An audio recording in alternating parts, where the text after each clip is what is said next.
So good morning children.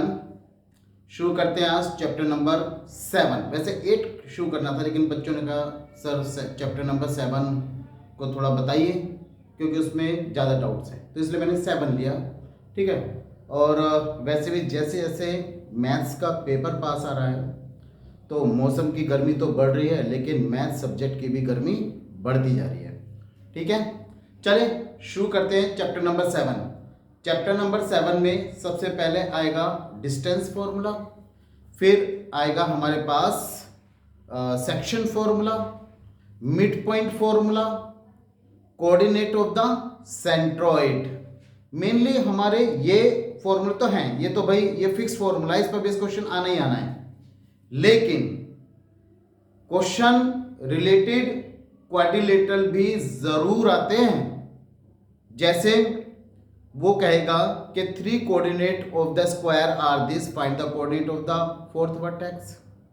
या फिर वो क्या कहते हैं, कहेगा कि prove that given quadrilateral is the square, कहेगा it is the rhombus, this is the rectangle, या अननोन वैल्यू पूछ लेगा। ऐसे में हमें क्वाड्रिलेटरल्स की सारी प्रॉपर्टी पता होनी चाहिए, चाहे वो स्क्वायर हो, रेक्टेंगल हो, रोम्बस हो, पैरेललोग्राम हो, सबकी प्रॉपर्टी हमें पता होनी चाहिए। दूसरी सबसे बड़ी बात, इस चैप्टर में जो वो कहेगा a point is equidistant from given two point, find the coordinate of this point, ये क्वेश्चन हर साल पूछा जाता है। तो ये क्वेश्चन भी आपको पता होना जरूरी है, हर साल पूछा जाता है।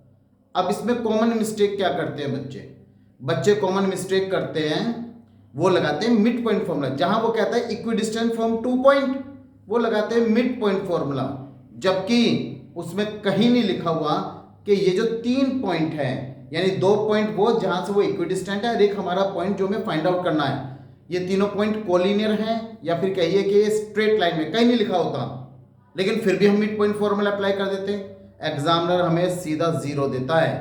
तो मिड पॉइंट फॉर्मूला कब अप्लाई होगा? मिड पॉइंट फॉर्मूला अप्लाई होगा हमेशा जब 3 पॉइंट्स कोलिनियर हो, स्ट्रेट लाइन में हो।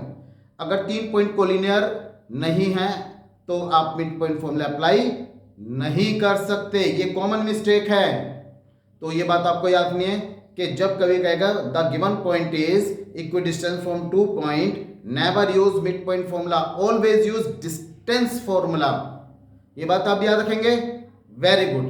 दूसरा, इसमें जो इंपॉर्टेंट पॉइंट है, इसमें हमेशा कहता है find the ratio find out करने के लिए बच्चों हम हमेशा जो रेशियो को k/1 मानते हैं। जानते हैं क्यों मानते हैं? क्योंकि जब अगर मान लो हम रेशियो को m1 m2 मान लेते हैं तो हम एक बात अच्छी तरह जानते हैं, जितने अननोन वेरिएबल्स उतनी ही इक्वेशन चाहिए सोल्व करने के लिए।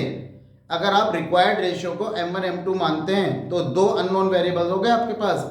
अब इन दोनों अननोन वेरिएबल को फाइंड आउट करने के लिए आपको 2 इक्वेशन तो चाहिए ना, तो क्यों ना हम एक अननोन वेरिएबल से काम चलाएं, दैट इज k/1।